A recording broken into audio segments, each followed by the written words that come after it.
السلام علیکم۔ امید کرتا ہوں کہ سب خیریت سے ہوں گے۔ میں ہوں محمد احمد اور آپ دیکھ رہے ہیں ڈسکورنگ پوائنٹ۔ آج ہم چند ایسے انٹرسٹنگ فیکٹس کے بارے میں بات کرنے والے ہیں جن کا اعزاز صرف پاکستان کو حاصل ہے، جو صرف پاکستان میں موجود ہیں اور جن کے بارے میں ہر پاکستانی کو معلومات ہونا ضروری ہے۔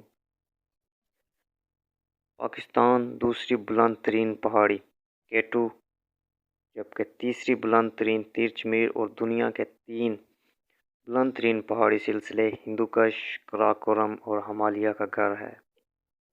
دنیا کی سب سے بڑی گہرے سمندری بندرگاہ گوادر پاکستان میں ہے۔ دنیا کی بلند ترین پکی سڑک، دنیا کا 8واں عجوبہ چین پاکستان دوستی ہائی وے یا شاہراہ قراقرم پاکستان میں ہے۔ پاکستان کی ایٹی فاؤنڈیشن فخر کے ساتھ دنیا کی سب سے بڑی رضاکار ایمبولینس سروس چلاتی ہے۔ پاکستان کا سیالکوٹ دنیا کے نصف سے زیادہ فٹ بال تیار کرتا ہے، جو ملک کو ہاتھ سے سلے ہوئے فٹ بالوں کا دنیا کا سب سے بڑا پروڈیوسر بناتا ہے۔ گزشتہ 2 فیفا ورلڈ کپ میں باضابطہ فٹ بال پاکستان میں بنائے گئے تھے۔ پاکستان دنیا کا چوتھا سب سے بڑا آبپاشی کا نظام انڈس بیسن رکھتا ہے۔ دنیا کی دوسری بڑی نمک کی کانیں کھیوڑا مائنز پاکستان میں واقع ہے۔ دنیا کا مشہور گلابی ہمالیائی نمک بھی پاکستان میں نکالا جاتا ہے۔ دنیا کا بلند ترین پولو گراؤنڈ پاکستان کے شہر شندور میں ہے۔ پاکستان دنیا کا واحد مسلم ایٹمی طاقت ملک ہے۔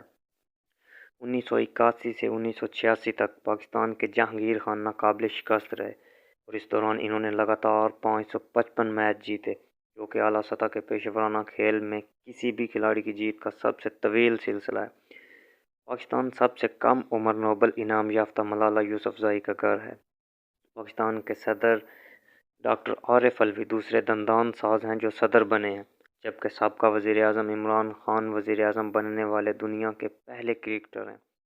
دنیا کی قدیم اور سب سے بڑی تہذیبیں انڈس ویلی تہذیب اس خطے میں پروان چڑھی جو آج پاکستان ہے۔ پاکستان کا تربیلا ڈیم دنیا کا سب سے بڑا زمین سے بڑا ڈیم ہے اور ساختی حجم کے لحاظ سے بھی سب سے بڑا ڈیم ہے۔ سمینا بیگ ایک پاکستانی اونچائی کوہ پیما ماؤنٹ ایوریسٹ اور تمام 7 چوٹیوں کو سر کرنے والی پہلی اور کم عمر ترین مسلمان خاتون بن گئیں۔ انہوں نے 21 سال کی عمر میں ایسا کیا۔ ایک دستاویزی film beyond the heights Mount Everest پر اس کی مہم پر بنایا گیا تھا۔ شرمین عبید چنائے ایک پاکستانی صحافی، فلم ساز اور کارکن ہیں جو 2 آسکر، 6 ایمی ایوارڈز اور ایک نائٹ انٹرنیشنل جرنلزم ایوارڈ حاصل کرنے والی ہیں۔ سوئنگ فیس کے لیے اس کا اکیڈمی ایوارڈ جیتنے والی پہلی پاکستانی بن گئیں۔ وہ واحد خاتون فلم ڈائریکٹر ہیں جنہوں نے 37 سال کی عمر تک 2 اکیڈمی ایوارڈز جیتے ہیں اور ان 11 خواتین ہدایت کاروں میں سے ایک ہیں جنہوں نے کبھی غیر فکشن فلم کے لیے آسکر جیتا ہے۔